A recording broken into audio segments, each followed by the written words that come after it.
আসসালামু আলাইকুম বন্ধুরা, কেমন আছো? আশা করি সবাই ভালো আছে। আল্লাহর রহমতে আমিও বেশ ভালো আছি। এই বেগুন গাছগুলো আমি সেই রোজার আগে লাগিয়েছি। তারপরে দেখো রোজা হইতে এই পর্যন্ত আমি কিন্তু অনেকগুলা বেগুন খেয়েছি। 2টা 3টা করে ট্যাপ ট্যাপ করে ধরতেই থাকে, মাশাল্লাহ মাশাল্লাহ। তো দেখো এখানে আবার 2টা কাঁচা মরিচ গাছ। এই মরিচ গাছগুলোর ভিতরে অনেক মরিচ আসে, তো প্রতিদিনই আমি 1টা 2টা করে ছিঁড়ি। আর ওইখানে পুঁই শাকগুলাও হয়েছে মাশাল্লাহ, একটা অনেক বড় ডাঁটা হয়েছে। তারপরে কয়টা কলমি শাক হয়েছে। তো ভাবলাম এগুলো আবার আমি বাগানের তরকারিগুলো কিন্তু ইলিশ মাছ দিয়ে বেশি রান্না করে থাকি। তো বাগান থেকে এসে তরকারিটা রান্না করতে গুছিয়ে নিয়েছি। এসে দেখি এখানে আমার হলুদ মরিচ লবণ সব কিছুই শেষ। তো এখন এগুলো একটু গুঁড়ায় নিতেছি। তো আমি কিন্তু ভাঙানো হলুদ মরিচ এগুলো খাই। একসময় খোলা খাইতাম, ওগুলো খাই একদমই শান্তি পাওয়া যায় না। তো এগুলা খায় কিন্তু অনেক তৃপ্তি পাওয়া যায় মাশাল্লাহ। তো এখন ভেন্ডি ভাজি বসিয়ে দিলাম, ডাল হয়ে গেছে, ধনিয়া পাতা দিয়ে নামিয়ে নিলাম। এখন আমি কাঁকরোল ভাজিটা বসিয়ে দিয়েছি। তারপরে পাশের চুলাতে আমি মাছ বোনা বসিয়ে দিব। তো আজকে আমি বাগারি মাছের মাথা বোনা করব, শুধু মাথাই আনছে। তারপরে যে এখন কষানো হয়ে গেছে, মাছের মাথাটা দিয়ে দিব। এখানে আবার কাঁকরোল ভাজি শেষ, এখন পটল ভাজি করে নিচ্ছি। আর কষানোর ভিতরে মাছটা দিয়ে দিলাম এখন। তারপর একটু কষিয়ে নেব। তো এই মাছের মাথা কিন্তু অনেক মজা খেতে। তারপরে পটল ভাজা হয়ে গেছে, বেগুনটা ভেজে পাশের চুলা নিচ্ছি। তারপরে বেগুন ভাজা হয়ে গেছে, তরকারিতে পানি দিয়ে এখন আবার ছোট মাছ আর ইলিশ মাছটা ভেজে নিচ্ছি। এদিক দিয়ে আমার এই তরকারিটাও হয়ে গেছে। তারপরে এখন আমার ভাজা হয়ে গেছে সব কিছু, মাছ ভাজা টাজা সব কিছুই শেষ। এখন আমি ছোট মাছের তরকারিটা বসিয়ে দিব।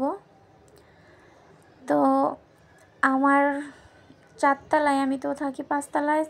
3তলায় আমার একটা আপুর, মানে আমার সাথে একটু ভালো সম্পর্ক। তো ওই আপুর মেয়ের বাবু হয়েছে। তো আমাদের দেশ গ্রামের নিয়ম, বাবু হইলে মানে অন্যজনের ঘর থেকে আর কি খাবার দেয়। ওই খাবারটা খাওয়া ভালো বাচ্চাদের জন্যই আর কি, আমাদের দেশের এটা একটা সংস্কার, তো যেটাই বলেন।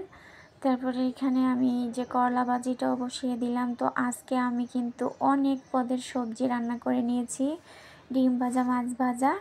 তো মাংস নাই, এই ছাড়া সব আইটেমের তরকারি রান্না করে নিয়েছি। 2 পদের মাছ, 3 পদের, আর বাকিগুলাই সব সবজি ভাজা। তো এই রান্নাটাই আজকে দিব, অন্যদিন আবার মুরগি বা গরুর মাংস রান্না করে দিয়ে দিব। তো অনেক দিন হয়ে গেল, ভাবলাম দিব, তো দিতে সময় পাই না। তো যেহেতু আজকে তাজা তাজা সবজিগুলো আনছে, এই কারণে আমি সবগুলো আইটেম রান্না করে নিলাম। আর এখানে আমার ছেলেটা বৃষ্টিতে বল খেলতেছে, মেয়েটা ভিজতে না মনের জন্য খুব ছটফট করতেছে। তো ছোটো মানুষ, ওর যদি ঠান্ডা লাগে আমি ভয়ের ঠেলায় আর নামাইতাছি না। তো এইখানে আবার দেখতেছি আমার গাছগুলো মাশাল্লাহ, বৃষ্টি হইলে কিন্তু গাছপালা অনেক সুন্দর হয়।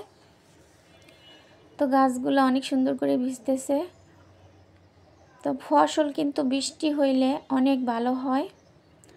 তারপরে ভাবলাম আমি মেয়েটাকে একটু নামিয়ে তারপরে গোসল করে উঠিয়ে নেব, যেহেতু করতেছে। তো আমি আগে আমার কাজগুলো একটু করে নিই। তো এই ড্রামের উপরে আমি ডালাটার ভিতরে থালা বাসন পাখির ঘরের থেকে মাইজা এখানে রেখে দিই। তো ড্রামটা একটু অপরিষ্কার হয়ে গেছে, একটু সাবান দিয়ে মেজে নিচ্ছি। তারপরে বিছানা একটা দিয়ে মুছে নিব। এইটার ভিতরে আমার যত টুকিটাকি আছে সব রেখে দেই, কারণ এই টুকিটাকি জিনিস খাটের নিচে রাখতে আমার একদমই বিরক্ত লাগে। তো আমি কিন্তু খাটের নিচ প্রতিদিনই মুছি। আর আজকে তো রান্না করছি কতগুলা, তো থালা বাসন এক গাদা হয়ে গেছে। তো ভাবলাম যে রান্নাটা যেহেতু হয়ে গেছে, আমি রুমের কাজগুলো আগে করে নেই, তারপরে পাখির ঘরটা পরিষ্কার করব। কারণ থালা বাসন বেশি, পাখির ঘর পরিষ্কার করতে অনেক সময় লাগবে। তো এই কারণেই পাখির ঘরটা পরে পরিষ্কার করলাম। তো এখন থালা বাসনগুলো ধুয়ে জায়গায় রেখে দিয়ে চুলার পাটটা এখন পরিষ্কার করে নিচ্ছি।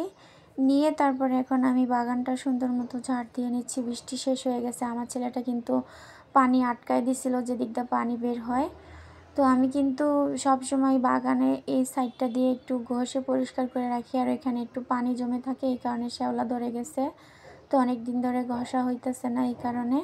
তো বাগানটা সুন্দর মতো ঝাড় দিয়ে এখন গোসল করে নামাজ পড়ে এসে দেখি আবার তোমাদের ভাইয়া এই যে বাচ্চাদের জন্য কি কি যেন আনছে একটু দেখতেছি খইলা, আর সাথে আদা রসুন।